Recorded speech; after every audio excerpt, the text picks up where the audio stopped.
On to another unboxing review, this time on the Nike Plus Sportswatch GPS. We'll be looking at different shoes that have the capability of tracking your progress and runs. That includes the 2016 Air Max running shoe. I hope you guys check out that video.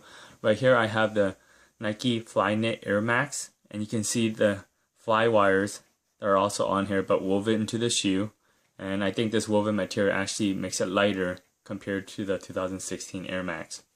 We'll be looking at other shoes like Nike Shox that are really old for me. And these also have the Nike tracking ability. If you look in the bottom of the shoe, there's that Nike Plus symbol. And with that symbol, it just shows you that it can be compatible with the device. Now, when we first look into the box, we can see the features. And it says there's GPS tracking system that tells you where you have run. And it feeds it back to the watch. Also the dongle that goes in the shoe, and it feeds it back to the watch, and it can also be charged and hooked up to your laptop. When we first open the case, we do see the little dongle right in the back side. Take that out. It's pretty small, a little bit wider than I thought, and then there's an Apple sign, but it's actually compatible with Android as well, and you could download that app, Nike Plus Run, and there's already like 10 million downloads on that one. This watch comes in two colors, white and also black and blue. The black and blue didn't have a dongle, so this, I believe, had more of a feature. And I think that's because some shoes don't need a dongle versus some do, and we'll go into that later. So with this white watch, we see it comes off like this. There's a little pamphlet right here. And once we open this little casing, we see that there is the Nike Plus charger and also the little pamphlet on the watch itself. Putting these aside, we will look at how the watch looks like. On the interface, I already charged it a little bit just to make sure that it was going to work. And we do see that there's a little sticker that says "Let's go." I'll be taking that off. And let's look to the bottom and see at first glance.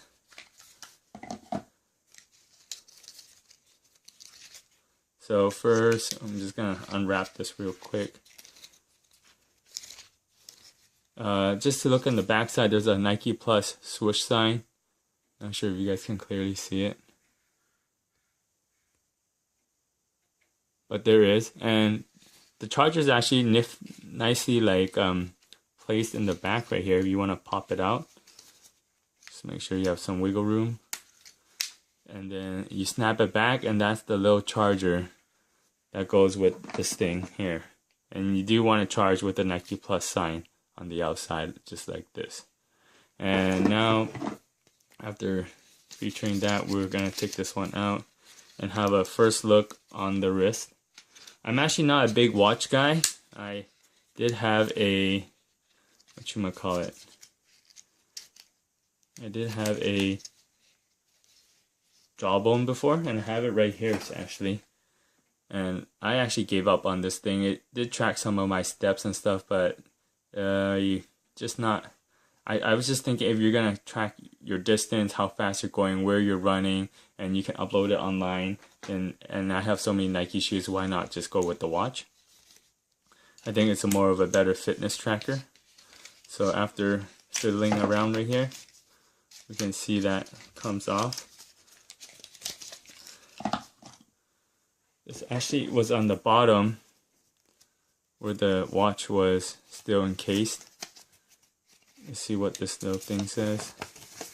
For ultimate performance before your first run, you want to download and install the Nike Plus Connect software, plug in your GPS, and install the latest firmware and up-to-date features. So basically just get the drivers and make sure that it's going to be giving you all the features that it can on the watch with your computer. And I'll be doing that later. I'll be making an update and just seeing a first look. Let's put it on. Now I hope you guys are into running. It just helps you with your fitness, and I hope this video helps promote that. And I have a fairly small size wrist. I wouldn't say my wrist is really big. So with my wrist, I'm like more than halfway through, and this is how comfortable it would be. I'll give it a little tiny wiggle room. We'll snap this into place. So there's two placeholders. There's a metal strap here and also the plastic plugs that go in the back as well. And you snap those in. And this is the first look of how the Nike Plus Sportswatch GPS looks on the wrist. I did like the white. I think it looks really clean. Someone did comment that don't let it get on your jeans. It might rub on the color. Otherwise, it will look pretty mint. And so far, we're going to check out some of the options. So if you want to click on some of these buttons here. So there are mainly 5 options. First is the clock. And you click on clock. The little metal button on the bottom is just select. And it just goes back to the main screen. It's 10:09, July 7th. And then we go into another option. Let's say the run. It tells you the GPS is on, the shoe pod's on, the options, and it tells you there's laps. You can turn that on and off, intervals on or off, and if you have a new sensor. And then we'll go into the other one, the history. Didn't have much of a history. I think this was when I was trying to sync the pod one time, but we'll go back. There's no records, I don't think. Yeah, I didn't run any miles yet, so I'll be testing that out pretty soon. Tells you your fastest mile, your fastest kilometer, your fastest 5K, which is like 3 miles, and then your fastest 10K, like 6 miles, and your longest run. And it tells you the time and date. And there's also a stopwatch if you're interested in that. And I think this is more for like sprints, if you're doing a 100-meter dash or 400 meters or even 200 meters, then you would use the start and cancel button. Start just to make sure you're starting the time and cancel. And so far, this is the first look at it. And I'll be checking out different shoes with this capability. The main thing is because if you look on the older shoes like this one, Nike Shox, there's a fit sole. And if I remove the fit sole, there's actually a little spot where the pod can go, which will probably sit like this. Oops. Just trying to get it perfectly in there. And then I would put back in the cushion and see how it goes for me.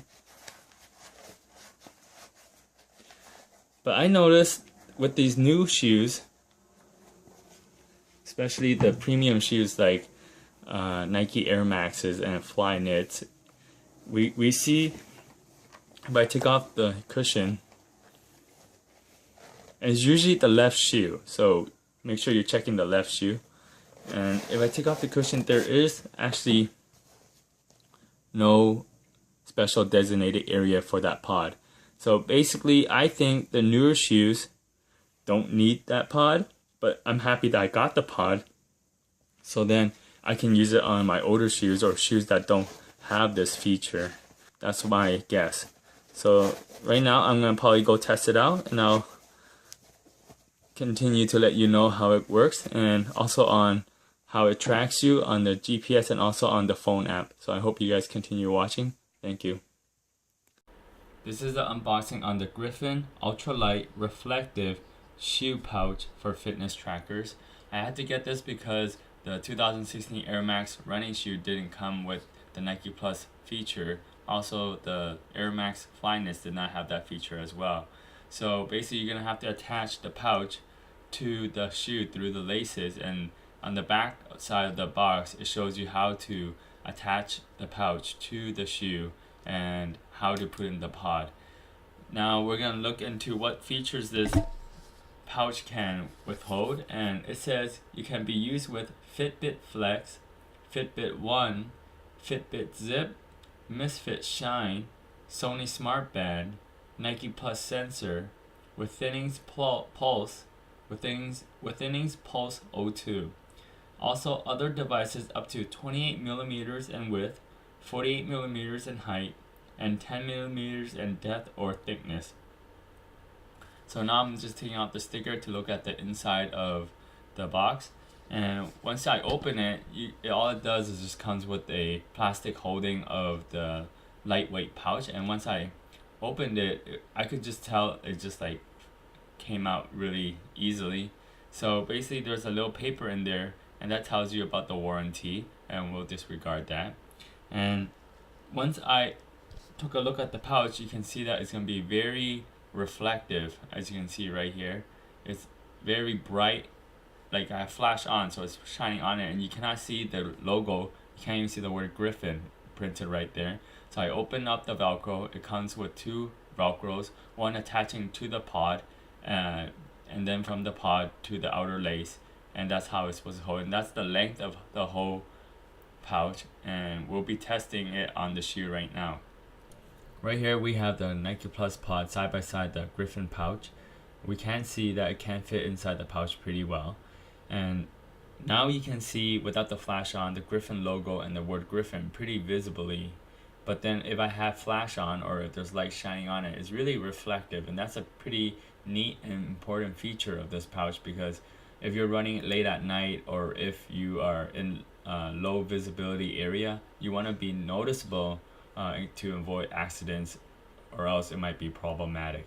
So here I'm putting in the pod, and it fits in pretty snugly, it holds it pretty firmly, and it slides in pretty well.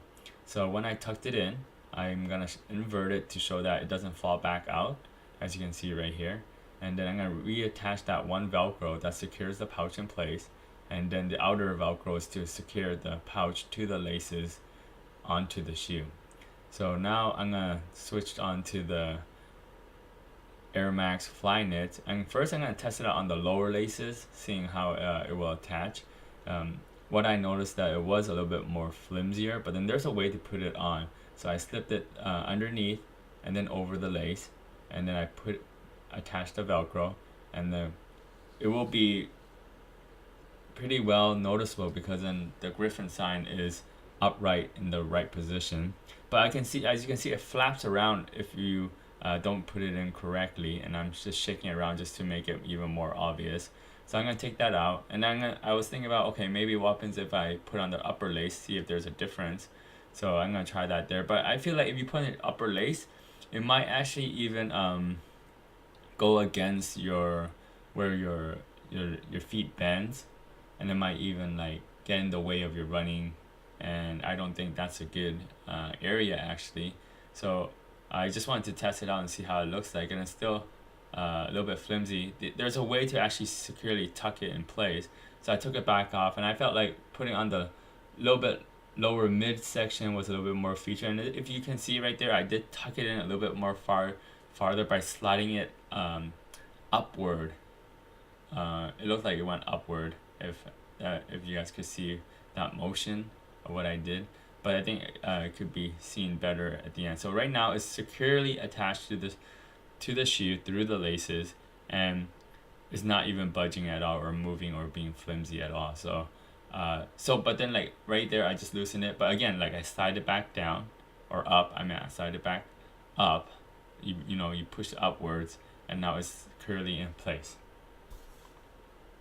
Now we're looking into the customization and installation on the Nike Plus Sportswatch. You need to go to NikePlus.com/downloads to get to the latest softwares to customize your watch. You will put in your weight, either in pounds or kilograms, the distance in miles or kilometers, your birthday and age. You can set the time, either manually, but it has GPS capability, so you don't have to do that. You can use the 24-hour time or the standard 12-hour time. You can change your settings to either pace or speed. The loop stats are either pace, average pace, distance, time lapse, lap time, calories, and clock. My favorite stat, I think distance is important, but for me, probably calories. You want to see how much calories that you've been burning off. And then the sound is either on or off, or in run only. The other features is like inverted screen. I don't know why you would want an inverted screen unless you're like now or something.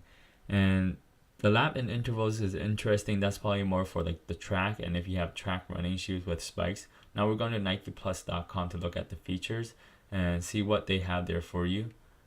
After you completed the Nike Plus Connect setup, it's going to welcome you to your Nike Plus Sportswatch GPS.